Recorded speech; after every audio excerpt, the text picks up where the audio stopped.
Élisabeth et Félix Lesueur. On pourrait avoir une connaissance intellectuelle très complète du christianisme et cependant ne pas vivre de sa vie. Ce qu'il faut atteindre, c'est la plénitude de vie intérieure, la foi intime qui transforme l'âme, et c'est ce don qu'il faut sans cesse demander à Dieu, qui seul l'accorde. Ces paroles profondes d'Élisabeth Lesueur à une amie nous révèlent son âme. Elles expliquent et éclairent son propre itinéraire spirituel.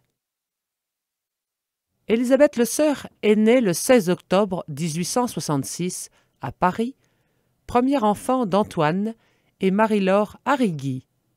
3 garçons et une fille naîtront après elle. Son père, d'origine corse, est docteur en droit. Grâce à son sérieux, il se crée une situation enviée au palais de justice. Sa mère enseigne la prière à ses enfants et les ouvre à l'amour de Dieu. Élisabeth écrit son premier journal où elle note, le 14 novembre 1877, « J'ai été hier au catéchisme pour la 3e fois. Oh, c'est cela qui m'intéresse.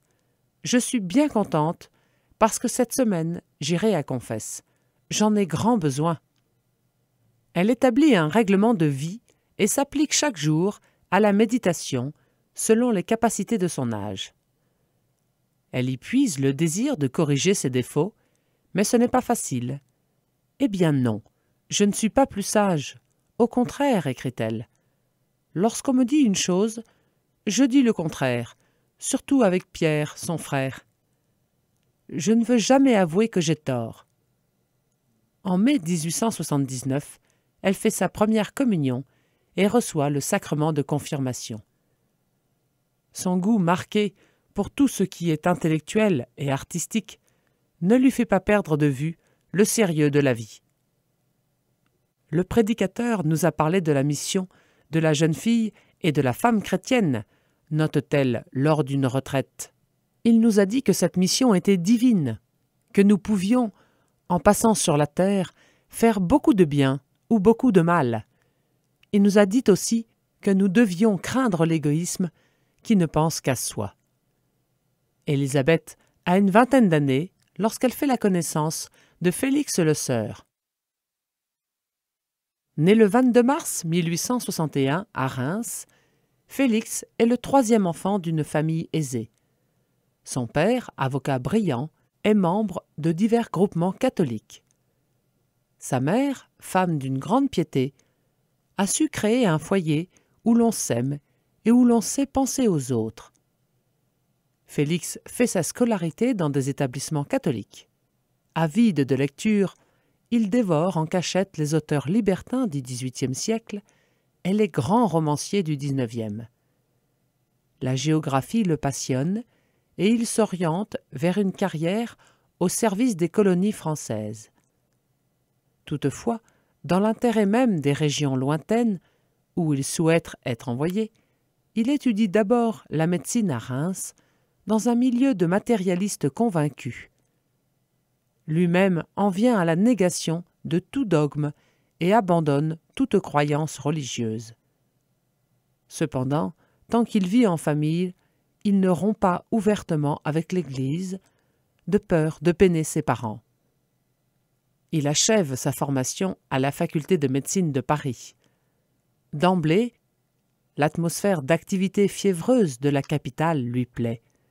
Il y trouve partout des occasions d'apprendre, mais aussi de jouir. Théâtre, concerts, cabarets artistiques, il rédige des articles de journaux sur les colonies où se révèle l'ampleur de ses connaissances et la sûreté de son jugement. En quelques lignes convaincantes et documentées, il met en relief les faits susceptibles d'intéresser le grand public. Les mêmes goûts. Des amis lui font connaître Élisabeth Arrigui, dont il apprécie la gaieté, la finesse d'esprit, la distinction des manières, l'exquise sensibilité et la culture étendue. Malgré une divergence de vues sur le plan religieux, les deux jeunes gens partagent les mêmes goûts, les mêmes réactions devant les événements, les mêmes curiosités intellectuelles. Ils se fiancent le 23 mai 1889. Peu après, les parents d'Élisabeth laissent entendre à Félix qu'il n'accepterait jamais que leur fille parte avec lui outre-mer. Il renonce alors à la carrière coloniale pour épouser Élisabeth. Cette marque d'amour vrai et profond, ainsi que l'engagement de Félix, à lui laisser toute liberté de pratiquer sa religion, font espérer à Élisabeth qu'elle pourra l'aider à revenir à la foi de son enfance. Le mariage a lieu le 31 juillet 1889. Vers la fin de l'été, Élisabeth souffre d'un abcès à l'intestin. Elle ne se rétablira complètement qu'après plusieurs mois, et ce mal laissera des séquelles tout le reste de sa vie. En mars 1892, Félix est embauché par un journal quotidien, La République française, à tendance fortement anticléricale. Il y publie des articles sur la politique étrangère et les colonies. En octobre 1894, il passe à la rédaction du Siècle, autre grand journal parisien très anticlérical. Peu après, il est nommé membre du Conseil supérieur des colonies, avec résidence en Afrique. Mais Félix refuse ce poste et entre au conseil d'administration d'une vaste entreprise d'assurance, dont le frère de Madame Arrigui est le directeur. Bientôt, il prendra la place de cet oncle. Cherchez à ne pas croire. Les époux Le Sœur mènent une vie très mondaine. Élisabeth prend goût aux rentrées tardives, aux dîners dans les restaurants à la mode et aux spectacles. Grisé par cette atmosphère matérialiste, Félix s'applique à chercher des motifs d'incrédulité, comme un vrai chrétien recherche ses raisons de croire. Il s'est constitué une bibliothèque où l'on trouve tous les grands maîtres de la libre pensée, du modernisme ou du protestantisme libéral. Peu à peu, il devient intolérant et même agressif vis-à-vis des convictions de sa femme. Toutefois, ce désaccord profond n'entame pas l'amour que se portent les deux époux, ni l'intimité du foyer. Quant à Élisabeth, elle développe sa culture générale, notamment par l'étude du latin, du russe et de l'italien. Mais elle lit aussi des auteurs dont la pensée a une influence néfaste pour sa foi, et elle en vient à perdre ses habitudes de recueillement. De 1893 à 1897, Félix et son épouse font de longs voyages à l'étranger. Rome, l'Algérie, la Tunisie, l'Allemagne et l'Europe de l'Est. Au retour du dernier périple, Élisabeth abandonne toute relation avec Dieu. Un jour de 1898, elle dit à son époux « Je n'ai plus rien à lire, donne-moi quelque chose. » Escomptant achever de détruire sa foi, Félix lui propose des œuvres de Renan, auteur brillant mais rationaliste. Élisabeth commence alors la vie de Jésus. Bientôt, grâce à sa profonde intelligence et à sa forte culture, elle comprend que derrière le style séduisant se cache un manque de sincérité et des hypothèses fragiles. Elle reprend les évangiles et, au contact de la personne et de la parole de Jésus, l'intense vie religieuse de sa jeunesse se réveille. Piqué par le changement imprévu de sa femme, Félix redouble ses critiques à l'égard du christianisme et s'acharne à railler ce qu'Élisabeth a de plus cher. Mais elle supporte avec douceur ses contrariétés et s'applique à demeurer une épouse prévenante, pleine de sollicitude et de tendresse. Le 11 septembre 1899, Élisabeth commence un nouveau journal. « Je me suis mise à l'étude de la philosophie, écrit-elle, et cela m'intéresse beaucoup. Cette étude-là rend clair beaucoup de choses et met de l'ordre dans l'esprit. Je ne comprends pas qu'on n'en fasse pas le couronnement de toute éducation féminine, dira-t-elle. Elle médite avec assiduité l'Évangile et lit les écrits des pères de l'Église et des saints. Ces connaissances la rendent capable de soutenir des discussions serrées avec son mari ou des amis athées. Elle réfute leurs arguments avec autant de douceur que de pertinence. Renouvelée par lui. De 1899 à 1901, les époux Le Sœur font de nouveaux voyages. Ils visitent la Russie, l'Asie mineure, la Grèce, l'Italie, l'Espagne, le Maroc, la Belgique et la Hollande. À l'issue du dernier périple, ils rentrent sans tarder à Paris, car Élisabeth souffre du foie. En 1902, ils s'installent pour l'été dans la maison qu'ils se sont fait construire à Jougnes, dans le Jura. Le séjour paisible en ce lieu est très bénéfique pour Élisabeth. L'année suivante, ils se rendent à Rome avec un couple d'amis. Le mercredi de la semaine de Pâques, à la basilique Saint-Pierre, Élisabeth reçoit une grâce peu ordinaire après la communion. « J'ai senti vivre en moi, écrira-t-elle, présent et m'apportant un amour ineffable, le Christ béni. Je me suis sentie renouvelée par lui et jusqu'aux profondeurs. » Elle n'en dit rien à son mari, attendant pour lui l'heure de la grâce. Pour exprimer à Félix son affection, Élisabeth lui écrit en 1904 « Merci de tout, et par-dessus tout d'être toi. Et pardonne-moi d'être moi, c'est-à-dire quelqu'un qui par elle-même ne vaut pas grand-chose et qui ne s'est un peu amélioré que sous l'influence de la souffrance acceptée, et acceptée grâce à un secours et à une force plus grande que la mienne. À cause de cela, il faut être indulgent à des convictions que le temps et Dieu ont faites profondes et grâce auxquelles je ne suis pas devenu un être aigri et égoïste. » Mais son grand attachement pour Félix ne l'empêche pas de prendre parfois des positions qui la mettent en conflit avec lui. Elle refuse notamment d'approuver le mariage d'un ami de celui-ci avec une personne divorcée. Félix entre dans une vive colère, mais Élisabeth garde son calme et attend pour s'expliquer. Ce différend est le seul éclat sérieux entre les époux Le Sœur pendant leurs 25 années de mariage. Élisabeth aime beaucoup son époux et elle désire avant tout le voir revenir à Dieu. Elle offre à Dieu toutes les petites peines, les contrariétés, les humiliations dont nos journées foisonnent, ainsi que les épreuves plus pénibles de la maladie et des souffrances morales. Au printemps de 1905, Juliette, la sœur d'Élisabeth, meurt de tuberculose. Celle-ci en est profondément affectée et un changement s'opère dans son âme.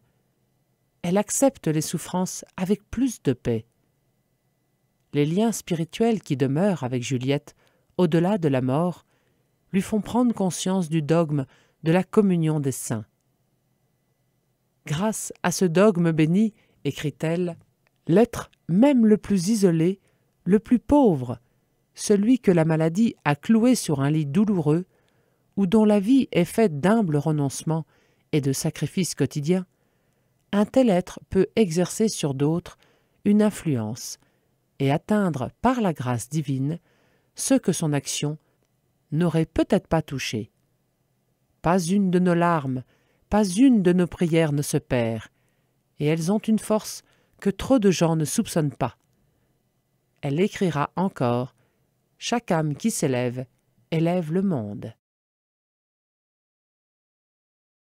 Percevoir la souffrance cachée.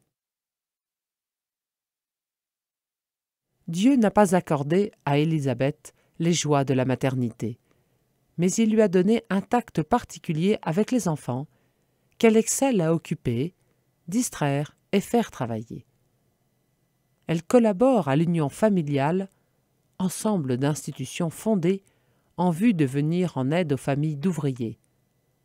Un peu plus tard, elle offre ses services à l'Union populaire catholique, œuvre qui s'appuie sur deux principes: faire la charité en payant de sa personne, chercher constamment le relèvement des âmes et leur salut éternel, quel que soit le genre de charité exercée. Grâce à ses œuvres, Élisabeth apprend à connaître plus intimement la souffrance humaine. Que de fois un mot, un geste que personne ne remarque révèlent une souffrance ignorée, écrit-elle.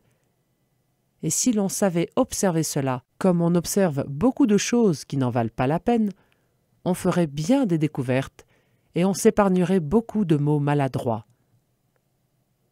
Quant à elle, c'est avec le sourire qu'elle accueille les personnes qui viennent la voir, même lorsque leur visite est importune. En juillet 1910, les époux Le Sœur se rendent à Beaune pour visiter le célèbre hospice tenu par des religieuses, l'Hôtel-Dieu. Une relation profonde se noue entre Élisabeth et sœur Marie Gobi. L'amitié de cette sœur, écrit-elle à sa mère, met une grande douceur dans ma vie, et vraiment, que sont auprès de cela quelques maladies et opérations. Durant ces années, en effet, Élisabeth souffre d'une maladie chronique du foie qui exige à plusieurs reprises un repos complet. Opérée d'un cancer du sein au début de mars 1911, elle offre sa vie à Dieu. Parfois, la souffrance l'accable tellement qu'il ne lui est plus possible de rien faire. « Vous savez que je viens de traverser une grande épreuve, écrit-elle à sœur Gobi. Cela a bien été l'anéantissement, et la souffrance, ne laissant pas place à une pensée ou à une prière, ce fut le dépouillement de tout. Je communiais ainsi. C'est bien lui qui apportait tout, car moi, j'offrais seulement ma souffrance. Ses propres souffrances la rendent compréhensive pour celles des autres. » Elle écrit à un ami qui s'était plaint à elle que celui qui, explicitement ou dans le fond de lui-même, ne s'est jamais plaint, vous jette la première pierre. Ce ne sera pas moi. Il y a des heures où notre pauvre nature accablée pousse le cri que le calvaire lui-même a entendu et se croit abandonné. Je crois que la souffrance vous a ciselé et a mis en vous toute une piété et une sympathie humaine que le bonheur ne vous aurait peut-être pas donné au même degré. En 1912, les Le Sœur se rendent à Lourdes. La vue des malades impressionne Félix. J'étais à côté d'un prêtre espagnol, allongé dans une voiture, immobilisé par une paralysie, racontera-t-il. À part moi, je me disais, c'est criminel d'amener un tel malade ici. Voici un homme qui ne va évidemment pas être guéri. Il va revenir désolé. Mais à ma grande surprise, si le malade ne fut pas guéri, son visage reflétait une joie, une paix profonde. Je me dis alors, y aurait-il quelque chose? C'est vraiment étrange. Ce serait moi, je me serais révolté. Peu après, Félix aperçoit son épouse en prière devant la grotte. J'avais sous les yeux, écrit-il, le spectacle d'un fait qui m'échappait, que je ne comprenais pas, mais qui m'apparaissait nettement, le surnaturel. Je revins à Paris tout troublé, mais tout ceci s'effaça rapidement dans mon esprit, en apparence du moins. De fait, à cet instant, Élisabeth demandait à Marie la conversion de son époux.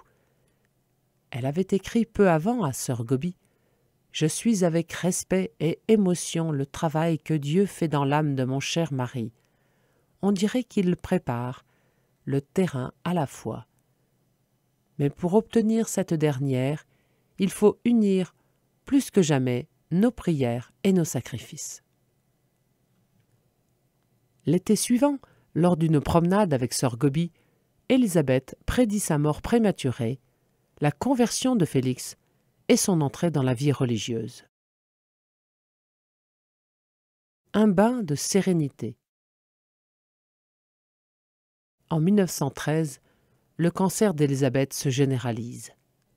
À la suite d'une neuvaine à sœur Thérèse de l'Enfant Jésus, un répit se produit. Élisabeth professe pour la sainte carmélite une grande dévotion dont son mari se moque. « Mais c'est enfantin, ta petite sœur, ce n'est rien du tout. »« C'est au contraire très grand, répond-elle, Mais tu ne peux pas comprendre. Le répit est toutefois de courte durée, et le mal continue ses ravages. Félix s'étonne du rayonnement de son épouse. « Lorsque je rentrais chez moi, écrit-il, que j'étais de nouveau près d'elle, je recouvrais aussitôt la paix et reprenais une sorte de confiance que je ne m'expliquais pas.